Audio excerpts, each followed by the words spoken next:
당시 아마 전대협 전체 서열 한 3위 정도 될 거예요. 나중에 임수경을 북한으로 몰래 지령해서 보내는 1년, 2년, 3년 지나면서 나도 모르게 이제 주사파 혁명가로 그리고 연세대학교의 이제 지하 조직에 제가 총 책임자가 돼서 무슨 새끼죠, 새끼로. 대장님 오셨습니다. 와! 조용. 환영해 주셔서 고맙습니다. 자, 다 같이 차렷. 주사파 대장님께 경례. 형. 야, 이거 참 쑥스럽네. 여러분 안녕하십니까? 장지만의 나온나 대망의 첫 게스트. 운동권은 내가 다 키웠다. 주사파 1타 강사 이동호 원장님께서 나와주셨습니다. 와! 이동호 주사파 빨갱이 와! 주사파를 만드시는 전문가라고 제가 들었는데 간단한 자기소개 한번 먼저 부탁드릴 수 있을까요? 주사파란 북한의 주체 사상과 주체 혁명론을 신봉하고 대한민국 사회를 북한처럼 주체의 나라로 김일성 수령의 나라로 만들겠다는 사람들을 주사파라고 하니까요. 제가 학생운동에 들어간 것은 원래는 이제 목사가 되려고 연세대학교 들어갔다가 그때 청년 시절이니까 뭔가 좀 가난한 사람들에 대한 이런 헌신하겠다는 그런 생각이 있었어요. 근데 이제 그게 잘못 들어가서 운동권에 들어가서 혁명론을 배우고 그다음에 대한민국 역사가 잘못됐다. 그런 역사관, 북한의 역사관이죠. 그런 걸 배우면서 1년, 2년, 3년 지나면서 나도 모르게 이제 주사파 혁명가로 그리고 연세대학교의 이제 지하 조직에 제가 총 책임자가 돼서 나중에 이제 전대협까지 갔죠. 전국대학생 대표자 협의회. 거기에 이제 연대사업국장을 했으니까 당시 아마 전대협 전체 서열 한 3위 정도 될 거예요. 그리고 이제 그때 당시는 전대협뿐만 아니라 안에 지하 조직이 있었어요. 제가 있는 지하 조직은 조통그룹이라 그랬는데 그러니까 우리는 공식 명칭을 만들지 않았지만 나중에 수사당국에서 그 당시 있었던 게 이제 반미청년회. 반미청년회는 이제 고려대 조혁이랑 그 다음에 과거에 또 왜 충남 그 지사였던 누굽니까 안희정이 그런 사람들 있던 반미청년회, 제가 있던 조통그룹, 그 다음에 서울대 중심으로 관악자주파 이런 세 가지 그룹들이 당시에 이제 주체사당 지하 그룹이었고 그리고 이제 저 같은 데는 나중에 임수경을 북한으로 몰래 지령해서 보내는 그것까지 했었던 제가 이제 거기 중앙위원이었으니까 그러니까 전대협 연대사국장 그 다음에 그 대한민국 남한의 학생운동 전체를 지도하는 그러니까 그리고 임수경을 보냈던 조통그룹의 중앙위원이었으니까 상당히 주체 사상으로서는 꽤 주사파로서는 고위직에 올라갔던 사람이라고 볼 수 있죠. 아마 여러분들한테 비판받아서 마땅하다고 생각합니다. 저희가 비판하려고 한 건 아니고요. 그냥 좀 분위기를 재밌게 만들어 보려고 한번 퍼포먼스를 준비한 거고. 근데 저 퍼포먼스 되게 가슴 아파요. 저는. 진짜요? 네. 죄송합니다. 저는 제가 청년 시절에 주사파 했다는 사실이 되게 부끄럽거든요. 이제 운동권에서 서열 3위에 오르실 정도로 높은 서열이셨는데 결국 이제 전향을 하셔서 지금 이제 애국 투사로 활동하고 계신데 좀 짧게 한번 소개를 다시 한번 해주시면. 제 전향 스토리라는 게 참 한 인간의 부끄러운 과거에 대한 이야기거든요. 그러니까 제가 과거의 이야기를 만약에 자랑스러워하지 않는다면 그리고 그 과거의 행적이 내가 잘못됐다고 느낀다면 아마 굉장히 저한테는 괴로운 일일 겁니다. 왜냐하면 제 청년 시절을 부정해야 되거든요. 청년 시절에 같이 인과관계를 가졌던 사람들도 있고 청년 시절에 보냈던 여러 가지 배웠던 공부들 그다음에 그 당시 가졌던 여러 가지 생각 이걸 다 부정해야 되는데 어쨌든 이제 생각해보면 저는 이제 주사단 들어왔다가 가장 첫 번째 계기가 제가 이제 학생운동을 그만두고 원래 이제 저희 조직에서는 기독교로 침투하라 내가 연대 신학과 출신이니까 그래서 그 임수경을 북한으로 보내놓고 제가 한 1년 정도 도망 다닐 때 그때 이제 신학 공부를 했어요. 그 장로회 신학대에 들어가려고. 그러다가 이제 못 들어갔죠. 왜냐하면 제가 있을 때 장로회 신학대가 그때 뭘 했냐면 시험을 못 보게 시험 보러 갔더만은 그 시험지를 폐쇄했더라고. 그래서 시험을 못 본 거예요. 3번 갔는데.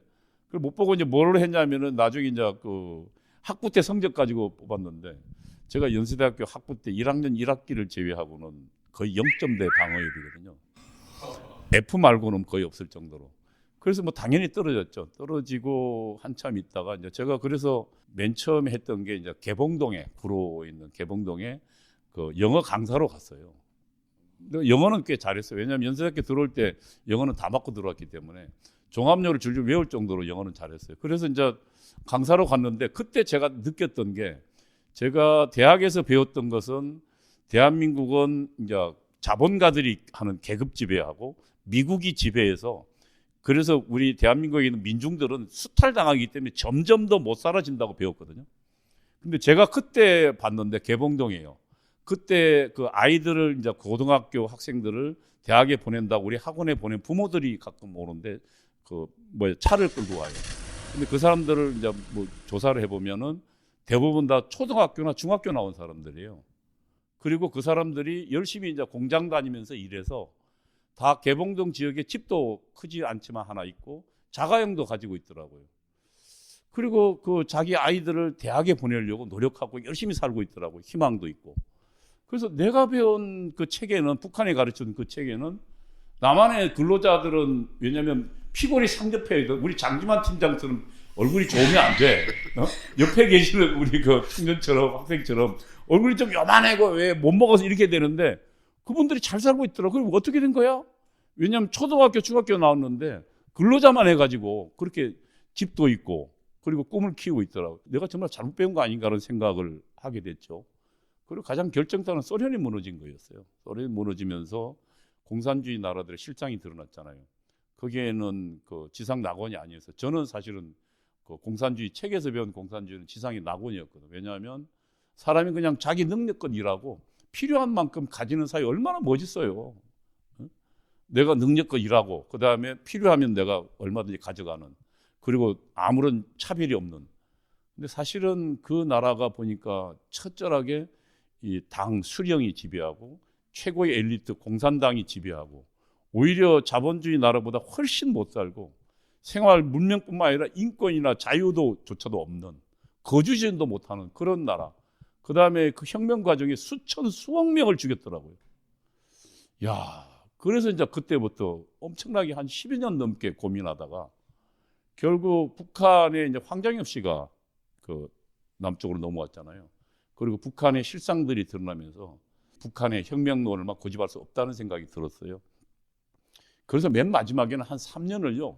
저기 그 서초동에 있는 국립중앙도서관 있잖아요. 거기에 제가 뭘 하러 갔냐면 아침에 9시에 출근해서 저녁 6시까지 그러니까 보수주의든 뭐 예를 들면 다 보자. 내가 옛날에 싫어했던 그러니까 보수주의 애들 거를 책을 보자 해가지고 한 3년간 매일 아침 9시에 가서 이제 저녁 6시에 나오면서 그때 보수주의 철학, 보수주의가 말하는 역사관 이런 걸 다 다시 봤어요. 그래서 한 3년 만에 내가 틀렸다라고 고백할 수밖에 없었고 그리고 이제 최종적으로는 저는 마지막으로 신앙적으로 고백했던 건 그 정광 목사님 설교였어요. 그 7대 명절의 축복을 받자 그걸 보면서 난 사실은 창세기에 나오는 것들은 그냥 설화. 연세대학교 처음에 그렇게 배워요. 처음에 그 성경에 대해서 구약 성경에 대해서 예를 들어 문서설 이런 거 가르치면서요. 아주 자유주의 신학에 입각해서 무슨 뭐 하나님이 천지를 창조한 뭐 그 창조 있잖아요. 그거는 그냥 그 특히 선악과 이거는 설화다 설화. 그냥 옛날 구전된 얘기. 그래서 그건 뭐 그런 설화는 여기저기 다 있다. 근데 이제 어느 날 그 이제 제가랑 같이 살고 계시는 분이 이제 유금주라는 분인데 그분이 뭐 선악과를 토해내자 그러길래 저 여자가 그래도 명색이 연세대학교에서 박사까지 받은 여자가 무슨 설화를 토해낸다 그러냐 이 사실처럼.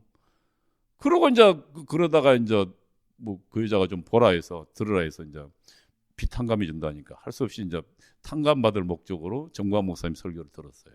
7대 명절. 거기서 깨졌어요. 첫날부터. 이야, 나는 절대 7대 명절을 가지고 그냥 유대인의 명절이지 구속론하고 그 다음에 나의 신앙의 과정론, 나의 구속 과정을 딱 관통한 지 처음 알았어요. 그리고 거기서 보니까 딱 그 선악과가 하나님과 독립된 지정이 그러니까 하나님 없이 우리 스스로 우리 생각과 우리 판단 가지고 천국을 만들겠다. 그 인본주의거든. 그 인본주의 끝이 공산주의예요. 그래서 최종적으로 틀렸다라고 고백할 수밖에 없었고 그것이 아마 저희 전향 과정이었는데 짧지가 않고 굉장히 길죠. 죄송해요. 저희가 지금 어린 유진 학생도 있고 좀 걱정을 하더라고요. 아무래도 이제 주사파 만드는데 전문가셨잖아요. 그래서 혹시 오늘 강사님의 강의를 저희가 들으면은 저희가 또 주사파가 돼버리는 거 아닌가. 너무 걱정하지 마세요. 버린 지 꽤 됐어요. 그러면 혹시 완벽하게 전향하신 거는 확실하신 거죠? 전향에 대해서는 이렇게 해요. 저는 가장 전향이 큰 모범은 사도 바울이다. 왜냐하면 본인이 과거에 가졌던 생각, 믿음을 나는 분토로 여겼잖아요. 배설물처럼. 뭔가 내가 소중히 여기는 것이 아니라 만약에 학생운동 경력이 아직도 나에게 자랑스러운 거라고 하면 나는 전향하지 않은 거고, 만일 과거의 학생운동 주사파의 경력이 나의 가장 치욕적인 것이고 분토라고 여긴다면 그건 전향한 것이다. 저는 그렇게 이야기하거든요. 저에게도 아마 그런 찌꺼기가 있다면 내가 아직 전향을 덜 했을 가능성도 있어요. 정말 전향하신 게 맞는지 사상 검증을 한번 좀 먼저 해야 될 것 같아서요. 네. 저희가 아주 전통적이고 과학적인 검증 방법을 준비했습니다. 그래요? 네. 혹시 김일성 개새끼라고 김일성 개새끼죠. 저는 김일성은 우리 수천만 북한 주민들을 지옥에 그리고 노예로 만든 우리 전체 대한민국의 적이며 원흉이고 마귀라고 생각합니다. 전향하신 게 확실히 맞는 것 같습니다. 여러분, 장지만에 나온나 대한민국을 사랑하는 대한민국을 살리기 위한 애국 방송입니다. 구독, 좋아요, 알림 설정까지 꼭 부탁드리고요. 댓글까지 써주시면 정말 채널에 큰 도움이 됩니다. 장지만에 나온다. 대한민국의 모든 사람들이 나올 때까지 여러분 모두 나와주십시오. 사회 정치적 생명이 있다. 누가 주냐? 수령이 준다. 수령을 위해서라면 목숨을 바쳐라. 반전두환 싸움을 벌이자. 주류를 뺏긴 MC 중에 일부가 이 김영환 그룹이에요. 혁명론을 가져온 어디서 하냐? 북한에서 가져와요. 동지를 위해서 헌신하고 조국을 위해서 목숨을 바치는 글을 아주 잘 썼어요. 김영환이. 졸지에 이제 남한운동의 지도자가 되는 것이 김영환이에요.